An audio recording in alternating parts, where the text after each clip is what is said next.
Oh, he is? Hold on. Oh, I see him. Okay. Ben Cohen is in the building, ladies and gentlemen. Ben Cohen of Ben and Jerry's. Plop myself down here. What Yeah. are we on? What are we live? What are Oh, we we're doing? live already. We got 34,000 people watching. Yo, hello everybody. Hi everybody. Kaya. Oh, and I got the dog. Do you want me to? I can tell her to No, go back I to like her. I like the dog. Okay. Ben Cohen, ladies and gentlemen, of the Ben of Ben and Jerry's. Jeez. Live and alive in the building. Very excited. People are saying ice cream, you scream. We all scream for ice cream. Yeah. That wasn't a joke. No. Ben I is, should have brought you ice cream. Shit. damn. Well, Well, oh. I thought you would. I'm Sorry, not gonna man. lie. You I know, thought you would. You know, I thought I would too. I mean, I didn't know. I was look. I got some kind of magic. I got magic pieces of paper. What is that? Oh my God! No. Turns into ice cream. No. Yeah. That We got turns in- free. This coupon's good for anyone. Ben and Jerry's pint. Bag of cookie dough chunks. I have so much to talk to you about. You were detained briefly, right? I Where was. You were protesting at the detained. RFK Yeah, Jr. it's hearing. true, yeah. You're very progressive. You're an OG. You're one of the OGs. I'm definitely original old. gangster. No. That doesn't mean old. That means you're the original gangster. All right. I'm an original gangster. And I want to hear more about the story of how Ben and Jerry's came about. Where you're from, for the people that might not know. Let's just start it at the beginning. Sure. I was born in 1951 in Brooklyn. I stayed there for a year and a half. My parents moved to Long Island. I stayed there till I was 18. I met my friend Jerry running around the track in gym class. We were the two slowest, fattest kids in the class.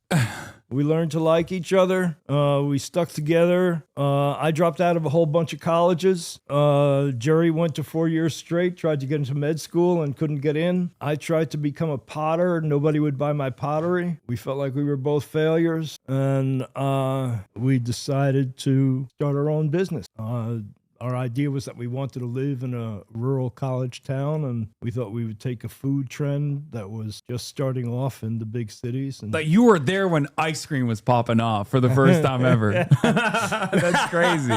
well, when homemade ice cream was Yeah. popping off, I think it was Dolly Madison, the president's wife, who really started ice cream. It was before my time. So you start Ben and Jerry's. How did it, like in the beginning, I assume that there was a lot of limitations, a lot of hurdles that you had to clear in the process, right? Did it explode in popularity from the start? Well, it's interesting. I mean, we started as this little homemade ice cream parlor, never expected to be anything more than that, in an old converted gas station that was falling apart in Burlington, Vermont.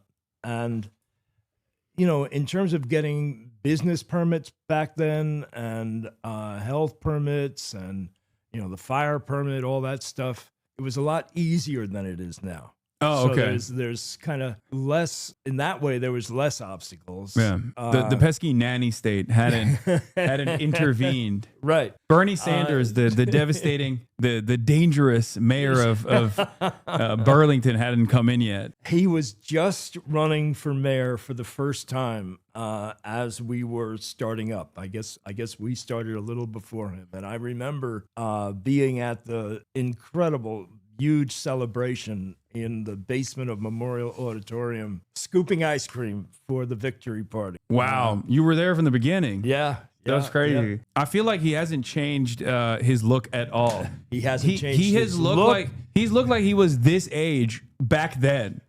It's true. He hasn't changed his look. He hasn't changed his politics. He hasn't changed his stump speech. I know. It's the beautiful thing about Bernie is just how consistent he is. And, some people complain, Bernie, you're always saying the same thing. And he was saying, when we start having justice in this country, I'll start saying something different. Yeah. So you go through the process, not as many hurdles back then as there are now. I mean, the big hurdle was we didn't have enough money. Yeah. I mean, we had $4,000 a piece. Getting right into it. Trump is president again. Oy. Yes. I don't know if you knew that. Trump is president. Guys, that's what's going on. Sorry. on, Hate make to be me the bear. happy. Hate to be the bearer don't of rub bad it in. news. Hate to be the bearer of bad news. And one thing that I have routinely talked about with Ben and Jerry's is the component of marketing and political advocacy. specifically because I always use Ben and Jerry's as a great example of a company that, in spite of corporate takeovers, in spite of control by much larger conglomerates, Ben and Jerry's has always maintained political advocacy as a part of its mission, and I think is largely in part because of your direction, right? Like this is a genuine thing that you care about, as opposed to Target, for example, or many other mega corporations in this country that will only aesthetically get on board with performative activism in an effort to do marketing. And the second part of this is that I now fear that we're moving in the direction where a lot of companies have completely cast aside the previous performative liberalism, the performative wokeness, if you will, to now move in the direction of right-wing politics, broadcasting right-wing politics as though it is a virtuous position to have. Have you noticed this as well in your experience? Well, as a matter of fact, I have, Hasan. That was a wordy question. I just lobbed it up for you. And I have thought about that, and I think all that's going on is that most businesses, most corporations don't really have a social mission. They are not values-led businesses. They are businesses whose purpose is to maximize profits today, in the here and now. And so, think about it. I mean, if you're a business and your only purpose is to maximize profit today, you go along to get along. If the current president says X, you say, yeah, baby. If he says Y, you say, yeah, baby. And if he says Z, yeah, I'm on board with that. Yeah. Because they don't have a heart. They don't have a soul. They don't have a spirit. And that, I think, is the interesting thing about Ben and Jerry's. It's a business. It's a thing, but it has a heart and a soul and a spirit. And, it's the idea of being values-led, not profit-led. Values-led is a term that was coined by Anita Roddick, who started the Body Shop. So, the Ben and Jerry's mission, and we went through a lot of difficulties in order to get to this point. There was a lot of internal dissension, there was external criticism, but the Ben and Jerry's mission is a three-part mission. So we have a social mission, we have a product quality mission, and we have a financial mission. And the interesting thing about them is that they are written horizontally to make the point that no one of them comes before the other. They're all interconnected. And staying true to those missions is what keeps Ben and Jerry's Ben and Jerry. You mentioned that there was some struggles that took place in the process. Do you want to elaborate a little bit on that? Sure. In the early days, the struggles were mostly internal. I would say, let's take a stand on a particular issue. For instance, peace. Dangerous prospect. An ever-present danger to the military-industrial complex. You're speaking a dangerous language, sir. Let's suggest that the government take 1% of the Pentagon budget and use it for peace through understanding activities between the U.S. and the former Soviet. Because the people, they don't have anything against each other, and yet we were in this Cold War. I feel like that kind of dangerous language would have gotten you denaturalized back in the day. if you were a little bit younger, or now. Exactly. So we were coming out with a chocolate-covered ice cream pop on a stick, and normally you write about, you're going to taste the most amazing chocolate-covered ice cream pop on a stick you ever had. It's so smooth, so rich, so creamy, so chocolatey. And instead, we said, let's call this a peace pop, and let's use the copy on the package to talk about making peace instead of war and shifting this money out of the Pentagon. And it was incredibly controversial within the company that people were saying, our executives were saying, the people on the board of directors were saying, business that's not business's role. Business should not be trying to advocate for particular national government policy. And it was quite a heated discussion. And finally, I kind of forced it through, and nothing happened. I mean, people were saying that what's going to happen is, we set up this new plant that's designed to make these chocolate-covered ice cream pops on a stick. If we come out with this packaging, right-wing groups are going to picket the supermarkets. The supermarket's going to take it off the shelf, and none of that stuff ever came to pass. Well, it probably helps if it's delicious. Yeah. Because if it was not good, it'd be easier to be like, oh, I don't want that. I don't want that at all. Yeah. No, this is something that I've seen in my own industry as well. Streaming, the internet, like content creators, like a lot of them, I think, are at the mercy of the broader audience and like whatever they're saying, and they never want to lead by example because they're afraid of like corporations pulling out. They're afraid of companies saying, oh, we're going to blacklist you. They're afraid of companies saying like, oh, you speak on this political issue. I don't necessarily think that's appropriate for our brand. And for that reason, I think they choose not to make a stand. They choose not to take a reasonable moral stand like you just described. And I feel like that creates an environment where without that bravery, without that courage, that creates an environment where the only ones who are speaking loudly are oftentimes right-wingers that don't have these sorts of fears, that don't care about these sorts of things, especially when the administration is like heavily leaning on that kind of domination as well, even on the corporate side. One of the things that I've seen is that the Trump administration is actively bullying corporations as well into taking positions against what they've defined is woke. Now, it's largely optic. And I don't think that any of these corporations actually cared about anything beyond profits to begin with, right? So therefore, back in the day when they were actually pushing for ESG or DEI initiatives or any number of different statements that they made, they were doing so in an effort to do marketing, but it wasn't genuine. But now they're moving in the right-wing direction, and I fear that this is creating a permission structure for people to go, oh yeah, being a bad person is actually a virtue. Pushing these vices is actually a good thing. And I think it makes the entire environment less safe for everybody, not just marginalized groups in particular, but it just makes the environment that we're living in more toxic overall. Yeah, I think that's really true. I mean, the word that's been going through my mind lately is cutthroat. I think about Trump's original book. What was it? The Art of the Deal. Yeah. And in that book, he's saying, there's so many people who say that a good deal is when both parties come away from it thinking we did pretty good. We feel okay about it. He said, no, that's bullshit. A good deal is when you get everything you want and the other guy feels fucked over. Is that allowed? Are we allowed to say that? You can curse as much as you want.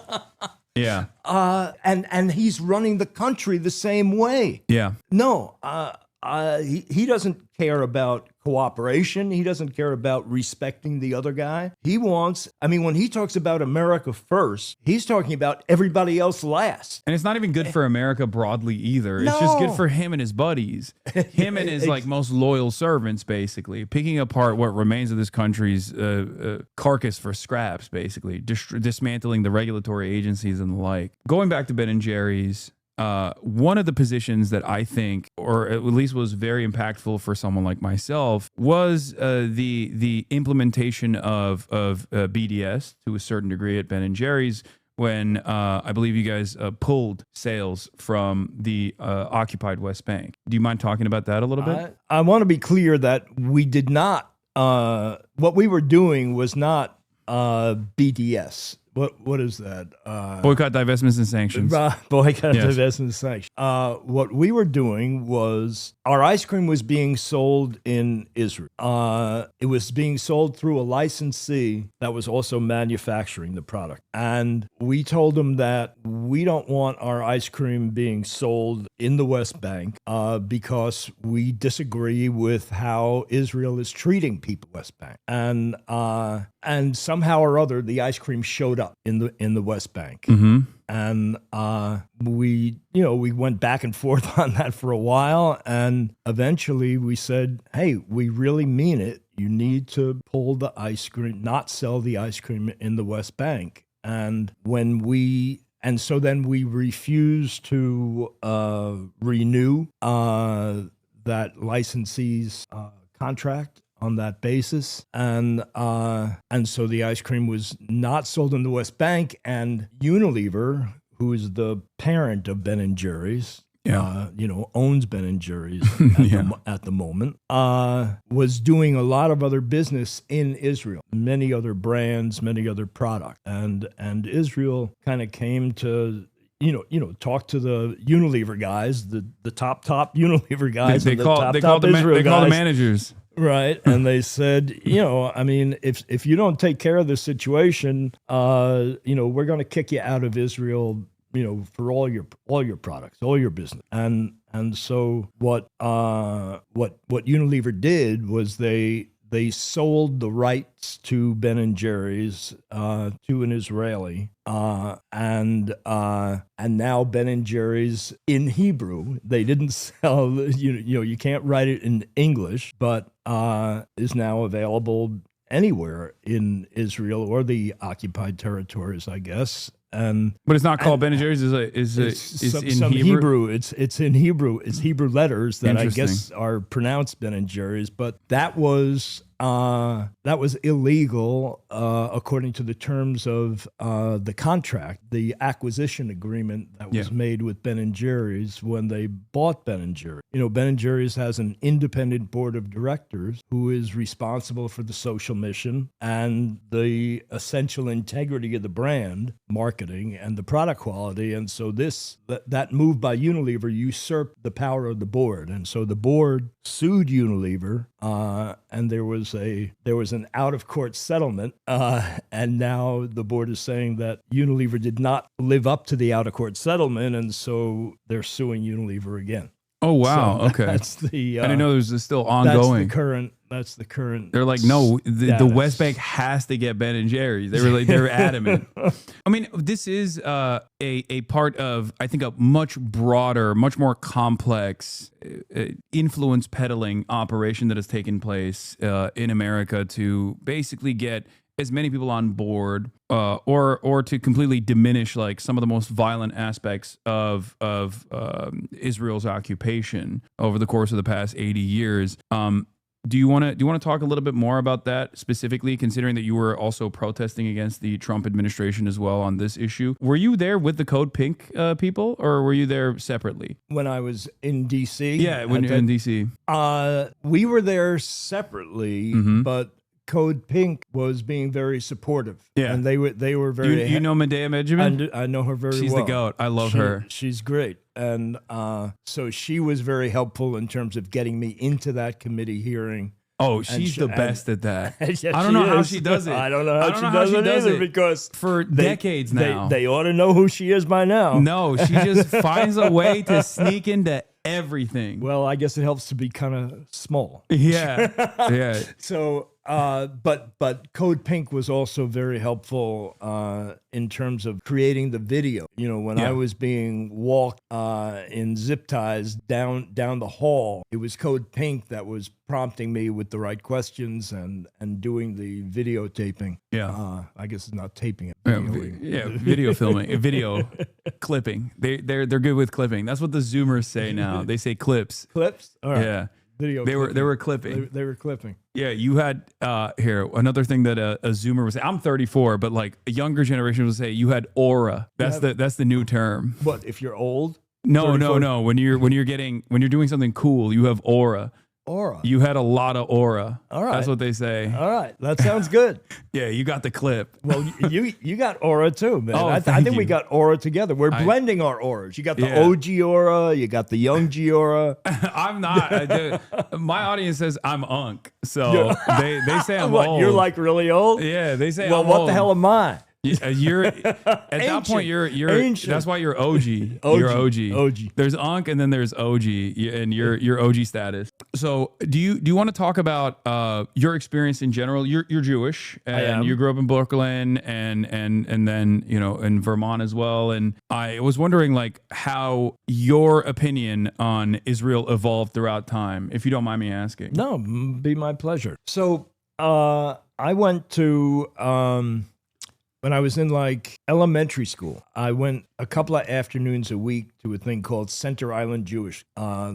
and it was mostly teaching you about Jewish culture and teaching about how Jews had been discriminated against, and teaching you the Jewish songs and the dances and the holidays. And they also taught us about Israel. And what we were taught was that, after World War II, the Jews needed a homeland, a place they could feel safe, and it was Israel. Israel was created for that purpose, and it was this really shitty land in the desert that nobody wanted and nobody lived on, and that's what they got. And a land without people for a people without land. And then the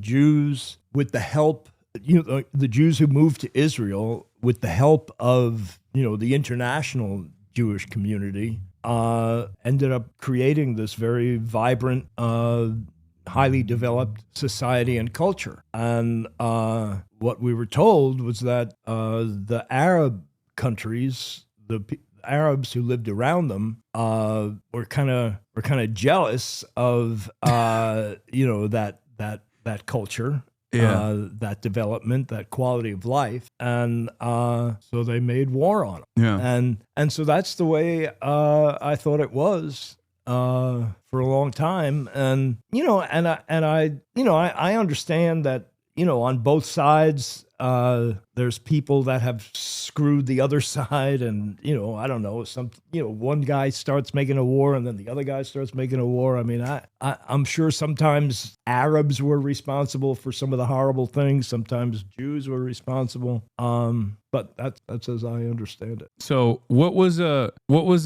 formative part of your development that made you feel like the way that this was presented to you initially might not have been entirely correct? I think it was only maybe 20 years ago that I started understanding that, there were people who lived there. Mm-hmm. And there were people that were pushed out. And then it didn't sound so good. Yeah. And I think that both the Jews and the Arabs have claims to that land, some biblically and some legally and whatever, but it seems that they need to find a way to get along. And, what I believe strongly is that the mothers of people, of kids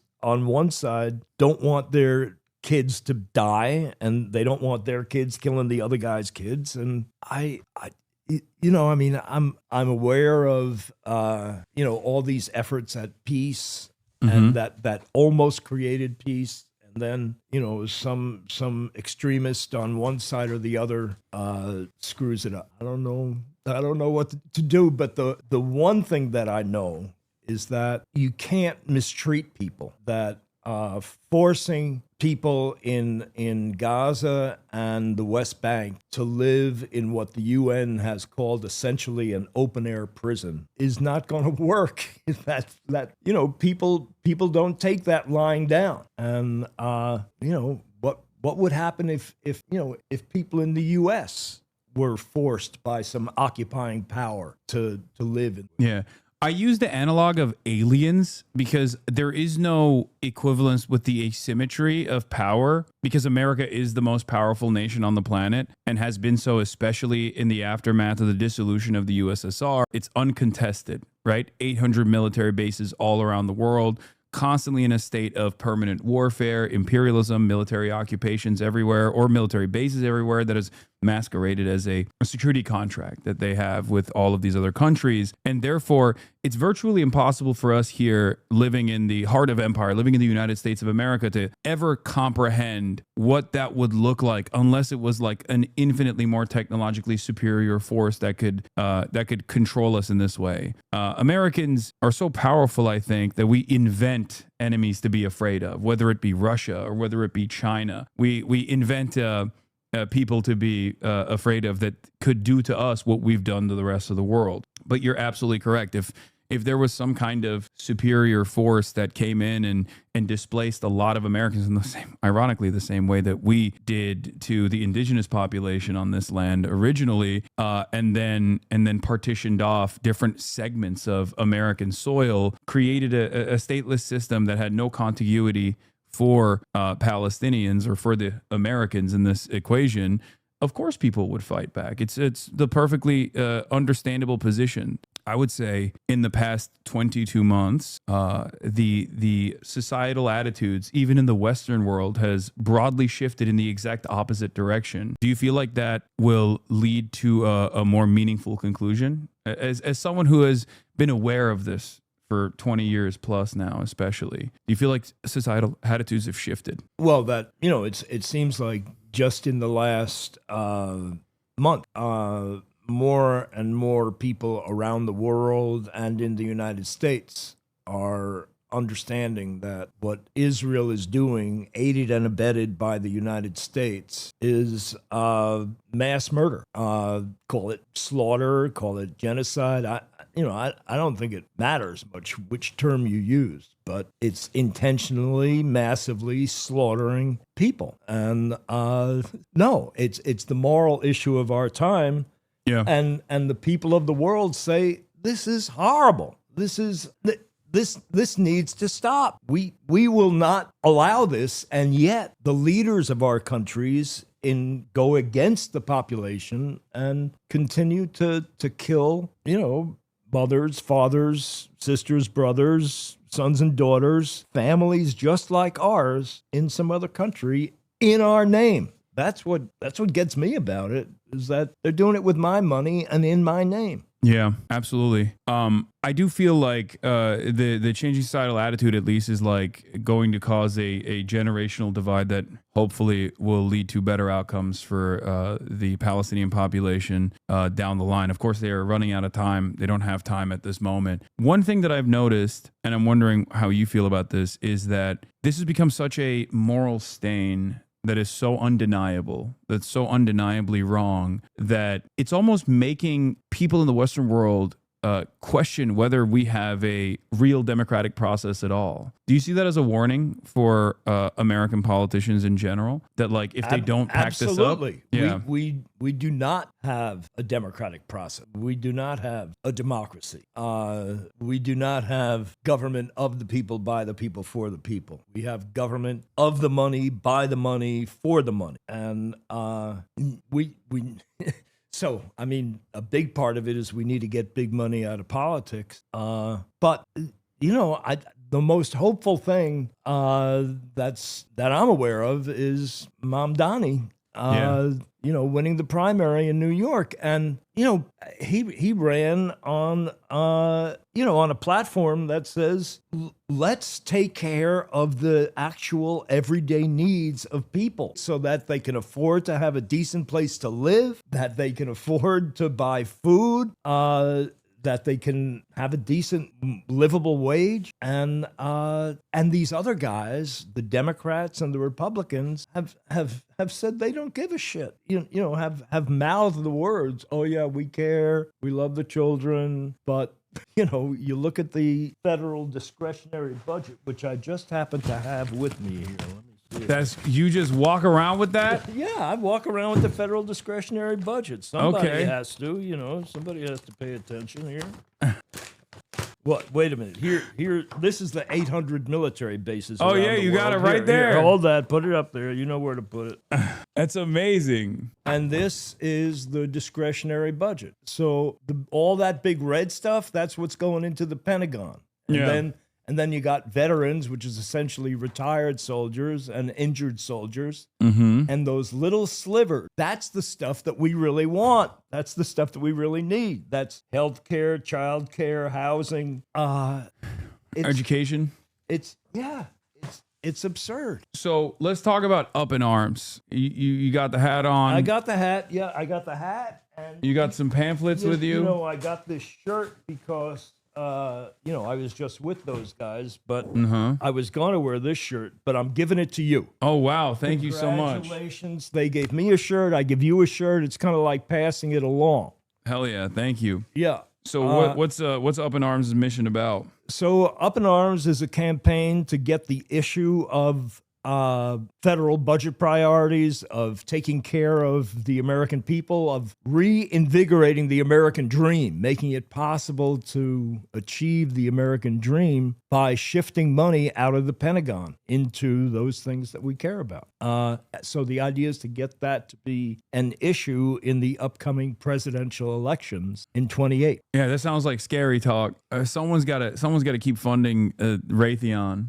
Why don't you think about the what would you say to people who say, why don't you think about the poor shareholders that need a permanent state of warfare, that their shareholder value keeps going up year over year? I'm telling you, those stock prices are rising humongously as we conduct these wars and as we continue to give weapons to all these different countries.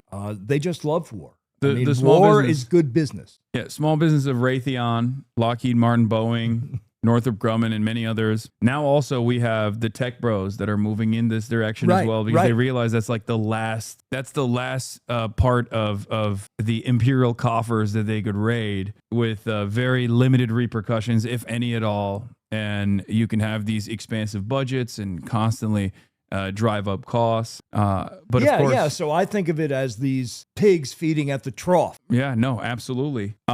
So do you feel like the Democrats are actually going to push back against this? Or do you feel like where does the lack of interest from the Democratic Party overall come from in terms of saying the things that you're saying? Because I would say that you are by no means a radical. I would say that I definitely have a lot more radical, probably a lot more radical opinions that some Americans might not even initially get on board with it. But this is not radical at all. This is very reasonable. This is an incredibly reasonable proposition to do right by others. I think it might have been Eisenhower who said, every dollar being spent on a bomb could be spent on books, or it could be spent on bricks to make houses here. And yet we spend it over there. We spend it on weapons of war instead. How do we get back to that mentality? Every gun, every rocket launched, every missile fired signals in the final sense a theft from those who are hungry and not clothed, those who are something or other. That was Eisenhower's thing. Yeah. So how do we get back to that? I think we get back to it by electing politicians that are not mainstream Democrats or mainstream Republicans. Everybody realizes that the Democratic Republican parties are broken, that they're corrupt, that they're about self-preservation, that they're not about what's good for the country. They're about what's good for the particular politician to get elected next year. And Bernie was running, and he, the DNC, kind of tilted the table against him. But if the DNC had not done that, he would have got the nomination, and I believe he would have got the president. Because Trump got it because what people wanted was none of the above. They wanted, no, I don't want a mainstream Democrat. I don't want a mainstream Republican. I don't want more of this shit, because year after year, they keep on saying, oh, yeah, we care about you. We care about you. We care about you. But year after year, things get harder and harder and harder in the richest country in the history of the world. We have enough money. You can't believe, we can't conceive of the riches that this country has. We have $1 trillion a year that's now going into the Pentagon. That is a little under $3 billion a day. Just on nuclear weapons, we're spending over $100,000 a minute. What could you do with that money? For less than 5% of the Pentagon budget, you could eliminate homelessness. You could eliminate starvation and food insecurity, not only in our country, but around the world. There are 3 million kids a year that are literally dying of starvation. Yeah. For $50 billion, that's 5% of the Pentagon budget. We could provide food security for every one of them and provide food security for everybody in the United States who doesn't have enough to eat. Yeah. And we make the decision to instead, let's build more nuclear weapons. I mean, what would Jesus do? I mean, what does that do to the soul, the spirit of our country? Supply side Jesus. Yeah, like Al Franken's joke. It's just Jesus would not cure the lepers unless they were in their network of coverage. That's how he operates. You don't understand. American Jesus is very different. I mean, it's a cliche at this point, but yeah, if Jesus came back to the United States of America, they'd probably kill him. They'd be like, "You're a Mexican communist. Get out of here! What are you talking about? That woke stuff." You know, we have, I mean, I think that's just like aesthetics anyway. I don't think any of these guys actually truly are believers, or at least they believe in a very distorted version of what they perceive Christianity to be, prosperity gospel, and in an evangelical format. It's a permanent state of war, not helping the poor at all. It is a permanent state of war. I mean, how can you possibly say that we're at peace if we're spending $1 trillion a year on weapons, on the military? I mean, we're not at peace. We're preparing for the next war. Yeah. It's absurd. I mean, is this really the best our leaders can do to solve problems by killing our brothers and sisters in other countries? Yeah. But again, I think it goes back to the profit. It goes back to the profit incentive, which is that it totally goes back to this is the one industry.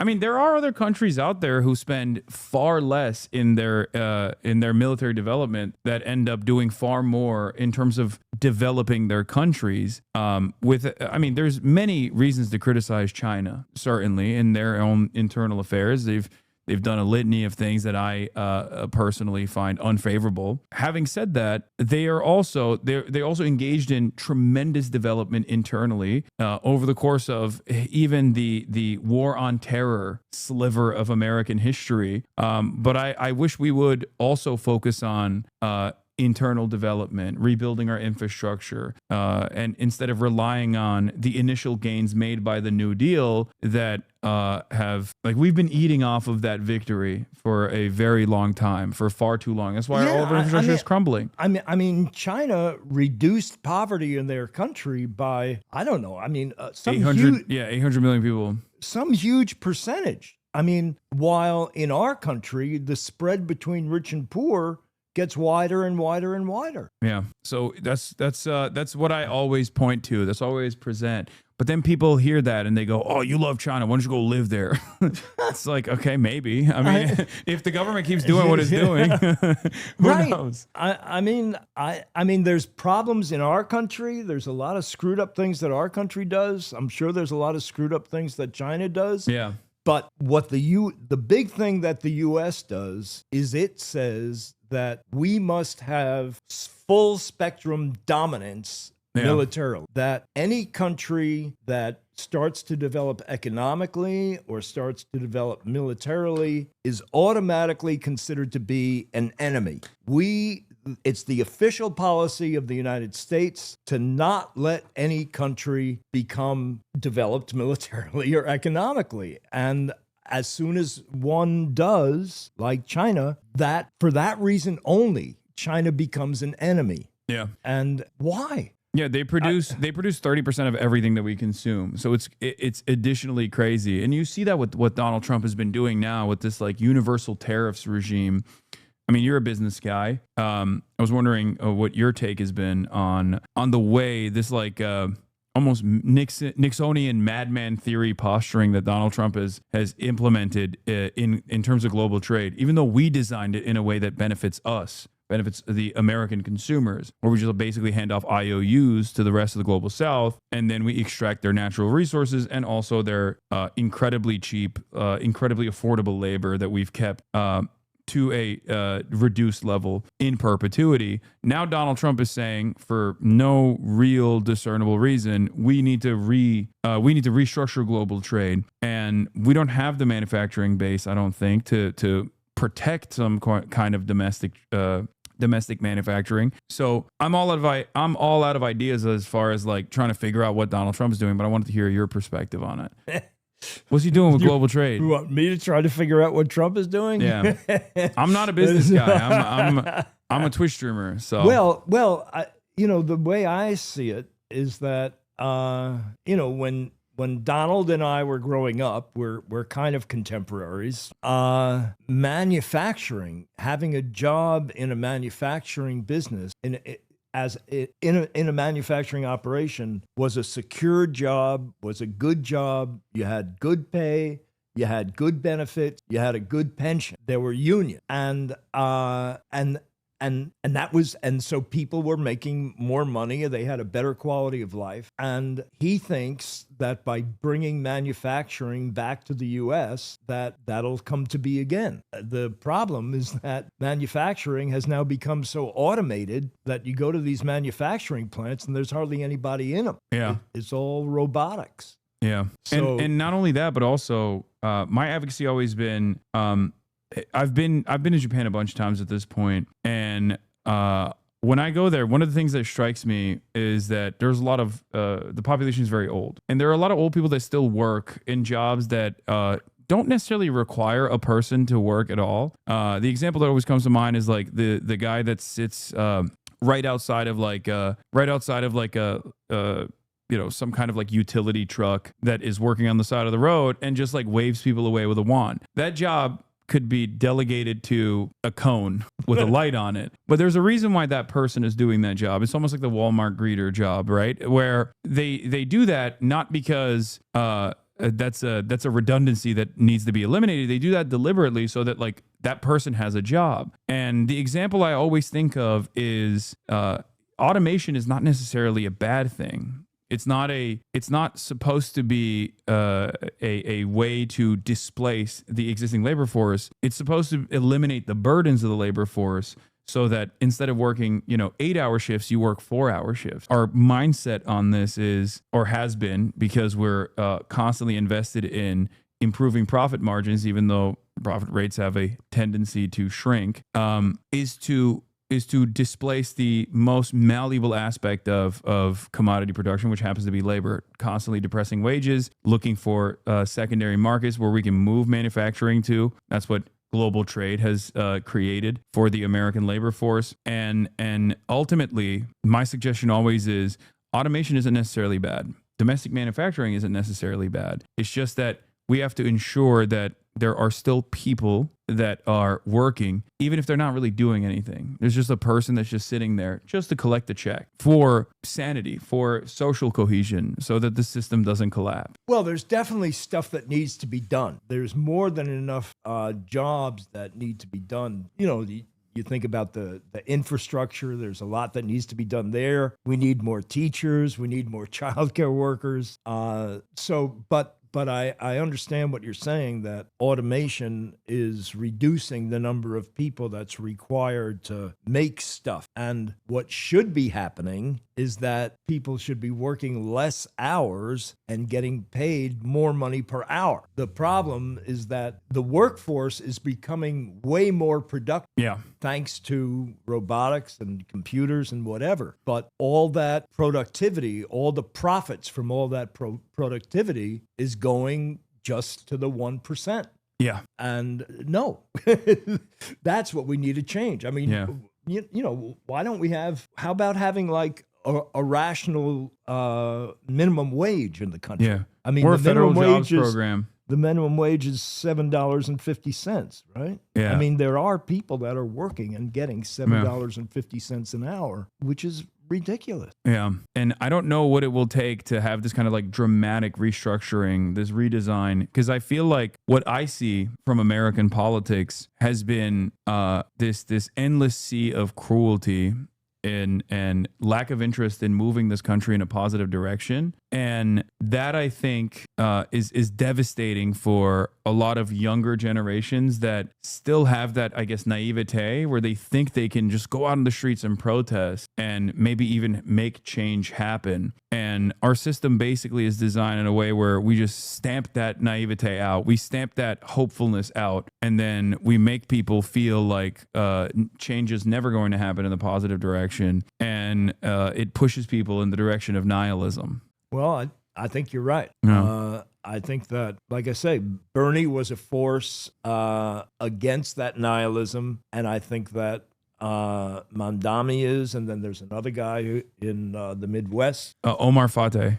Right. I'm going to be doing a collaboration with him as well, like I did with Zoran early on. I'm going to be flying out there. Oh, great. Yeah. That's beautiful. But so I think what Up in Arms is about getting the issues that we're talking about into the presidential debate. And the big hope is that we're going to establish a constituency of voters that are going to say, hey, I'm going to vote for a candidate who's talking about making America a more compassionate place and meeting the actual everyday needs of our people instead of shoving it all into preparing to kill people all over the world. If we can get a constituency of people like that, someone's running for president, he wants votes, and he or she, and that's a way to shove them in the direction that we want them to go in. But I mean, when you talk about nihilism, I mean, what? You can either fight it or you give up. Yeah. Or you say, you either fight it or you say, okay, I'm in a country that's going to screw a whole bunch of people and going to keep paying my taxes, and there's nothing I can do about it. That's the case. Well, and I'll tell you, you mentioned young people. There's this group called Dissenter. The website is wearedissenters.com. And they are amazing. They're organizing on college campuses. They're multiracial. They're multigender. They're working on exactly this same issue, and that's what we need to do. Yeah, we need to rise up and continue pushing back, no matter what the letter is next to the congressperson, because I feel like a lot of people find themselves falling into the team sports mentality, and they think like, oh, well, the Democrat they're good by design. Definitionally, they're like morally better. And while there is truth to that, if you compare all of the policy outlines of the Republican Party versus the Democratic Party, certainly there are plenty of instances where the Democrats are not as bad as the Republicans, and yet they still actively, in my opinion, especially we saw this with the Kamala Harris campaign, they run in the direction of the Republicans, and then they end up reiterating Republican policy from 4 years prior. I mean, I came here. I'm very privileged. I am an American citizen. I was born on U.S. soil, and I am what is known as a anchor baby. And something that Donald Trump is trying to take away from the next generation, even though it's unconstitutional. Anyway, and even with all of that fortune, even with all that privilege, I have family members that live in the United States of America beforehand as well. I had been to the United States of America. I learned English at an early age. I'm a native speaker, even though it's my second language. And I always thought like my own journey is to the United States of America. When I was at the age of 18, I came here for college. That journey was so easy in comparison to the treacherous trek that so many people have to engage in, where they leave their entire lives and their livelihood behind. They leave their culture behind. They leave their families behind in many instances, just to make $1 in the United States of America. So in spite of that privilege, there was still hardship that I experienced, loneliness and changing everything about how I lived and what I knew about the world when I came here to a totally different environment. So I always think about like how people who are far, far less fortunate than myself came here, and that's what gears me to advocate for migrants in general and the humanity of migrants in general, and to advocate for amnesty in general. Because like I just can't understand how people look at all that and think, no, these guys are actually here to destroy the country or something. What I don't understand is what is the problem with immigrants? I mean, how are they making our lives any worse. I mean, Yeah. I mean, my understanding is that unemployment is really low in the country. They're not stealing our jobs. It's jobs that Americans refuse to do. Mm-hmm. And they pay taxes. I just don't understand what's the issue. It's just scapegoating Right. because if you don't address no one wants to address the real problem, which is corporate consolidation and endless greed and endless war as a consequence of endless greed. And therefore, they have to look for new villains. I think that's exactly right. And I think what's missing, and I think what is, I don't know, an intrinsic part of the American people is compassion and spirit and a soul of and empathy. I mean, they're starting to say that, oh, empathy is a really bad thing. You shouldn't. Yeah. I can't believe that. They're just being whole ass villains. That blows my mind. People, because empathy gets in the way of, yeah, give it all to me and fuck everybody else. Yeah.